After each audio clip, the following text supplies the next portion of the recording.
A Polícia Federal cumpre 38 mandados de prisão contra pessoas ligadas a frigoríficos e ao Ministério da Agricultura.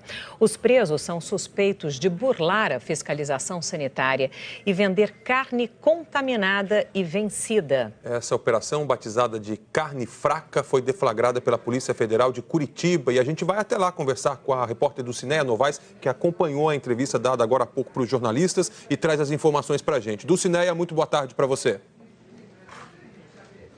Boa tarde, Evaristo. Boa tarde, Sandra. Boa tarde a todos. A Polícia Federal ainda está nas ruas cumprindo os mandados de prisão e de busca e apreensão. O balanço da Operação Carne Fraca será divulgado no fim do dia, mas já se sabe que dos 34 funcionários públicos federais investigados, 20 já foram presos. Também foram presos executivos de grandes grupos. Ronei Nogueira dos Santos, gerente de Relações Institucionais e Governamentais do Grupo BRF, e também o diretor do Grupo BRF, André Baldiceira, além do funcionário do Grupo JBS, Flávio Evers Cassu. Segundo o delegado que cuida do caso, durante as investigações ficou bastante claro que parte da propina era revertida para grupos políticos e citou o PP e o PMDB, mas não deu mais detalhes, nem deu o nome de nenhum político que teria recebido dinheiro. De acordo com as investigações da Polícia Federal, havia dentro do Ministério da Agricultura 3 grupos distintos que pediam vantagens indevidas com a cobrança de propina e também até de produtos. A operação mobilizou 1.100 policiais federais, principalmente nos estados do Paraná, Minas Gerais e Goiás. A Polícia Federal diz que grandes frigoríficos de todo o Brasil pagavam propina para vender produtos vencidos e até carne moída com papelão. No despacho, o juiz Marcos Josegrey da Silva afirma que o ex-superintendente regional do Ministério da Agricultura no Paraná, Daniel Gonçalves Filho, e a chefe do Departamento de Inspeção de Produtos de Origem Animal do Ministério da Agricultura, Maria do Rocio Nascimento, eram os chefes do esquema. Um dos frigoríficos investigados é o Larissa, que tem uma filial em Iporã, interior do Paraná.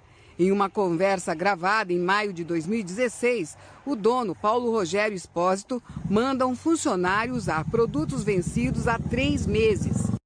Paulo, oi. Achamos umas paletas 127 que estão vencidas desde fevereiro. Manda embora ou deixa na produção para eles usar? Deixa na produção para eles usar.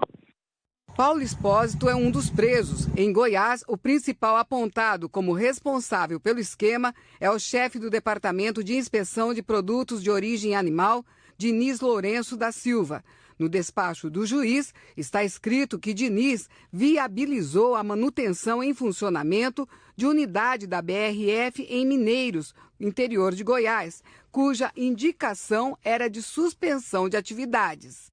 Ainda de acordo com as investigações, a fábrica da BRF em Mineiros estava contaminada pela bactéria Salmonella e, mesmo assim, continuou exportando carne para a Europa.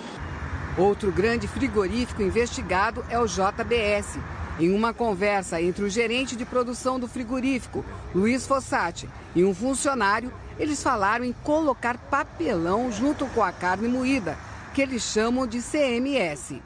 O problema é colocar papelão lá dentro do CMS também, né? Tem mais essa ainda. Eu vou ver se eu consigo colocar em papelão. Agora, se eu não conseguir em papelão, daí infelizmente eu vou ter que condenar. Aí tu pesa tudo que nós vamos dar perda. Não vamos pagar em rendimento isso. Na entrevista coletiva, o delegado da Polícia Federal disse que um dos fatos descobertos nas investigações também foi a fraude no fornecimento de carne para merenda escolar, com a troca de ingredientes mais baratos do que a carne bovina. Inclusive, há uma dessas empresas investigadas que fornecia alimento, merenda escolar, para o estado do Paraná, que não havia composição de carne dentro da substância. Então, ele havia ganhado uma licitação e dentro dessa licitação ele não havia a composição ideal que era necessário e obrigatório para fornecer nas merendas escolares. Por meio de nota em relação à operação realizada pela Polícia Federal na manhã de hoje, a JBS afirmou que não há nenhuma medida judicial contra os seus executivos e que 3 unidades produtivas da companhia foram alvo da operação de hoje. Declarou também que a JBS no Brasil e no mundo adota rigorosos padrões de qualidade e que tem certificações emitidas por entidades reconhecidas. A companhia disse estar à disposição para esclarecer os fatos. O frigorífico Souza Ramos não retornou às nossas ligações e o Larissa não vai se manifestar. A BRF informou que está colaborando com as investigações. Nós não conseguimos contato com Diniz Lourenço da Silva, nem com Daniel Gonçalves Filho e Maria do Rócio Nascimento. O PMDB disse que desconhece o teor da investigação. O ministro da Justiça, Osmar Serralho, também é citado na Operação Carne Fraca.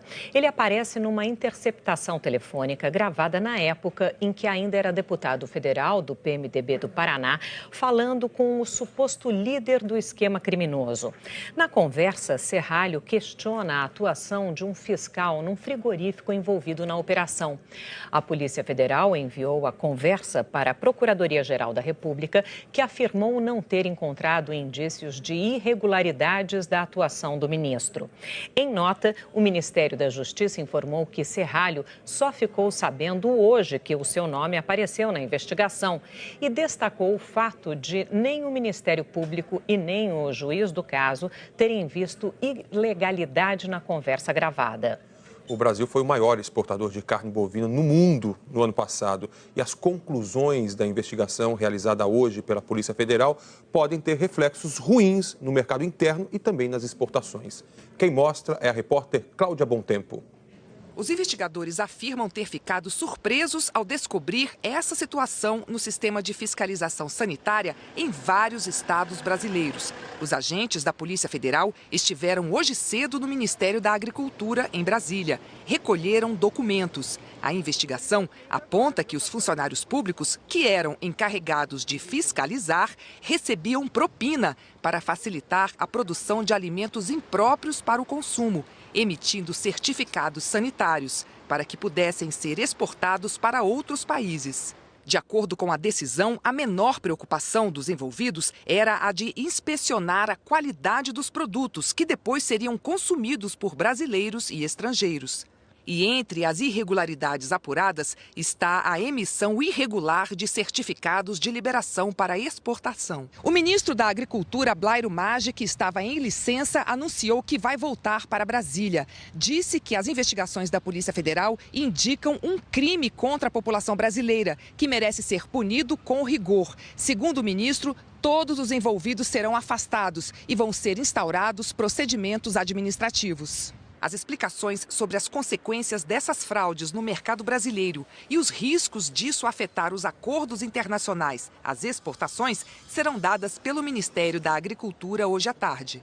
O Brasil é o segundo maior produtor de carne do mundo, só perde para os Estados Unidos, e o maior exportador mundial de carne bovina. Em 2016, o Brasil exportou para mais de 15 países, os que mais compram a carne brasileira: China, Hong Kong, Arábia Saudita, Rússia e Japão. O total exportado no ano passado foi de 14 bilhões de dólares, entre frango, carne bovina e suína. Em nota, a Confederação da Agricultura e Pecuária disse que considera lamentável a denúncia de que alguns dos principais frigoríficos do país, com o apoio de uma rede de fiscais agropecuários do Ministério da Agricultura, estariam envolvidos num esquema de venda ilegal de carnes ao consumidor, que os produtores rurais têm dado uma grande contribuição ao desenvolvimento nacional e que não é justo que a imagem seja manchada pela ação irresponsável e criminosa de alguns. As ações de empresas investigadas na operação da Polícia Federal lideram as quedas hoje na Bolsa de Valores de São Paulo. Agora há pouco, as ações da BR Foods caíam 7,85% e os papéis da JBS 8,5%. Essas quedas puxam para baixo o principal índice da Bolsa, o Ibovespa, que está no vermelho em mais de 2%.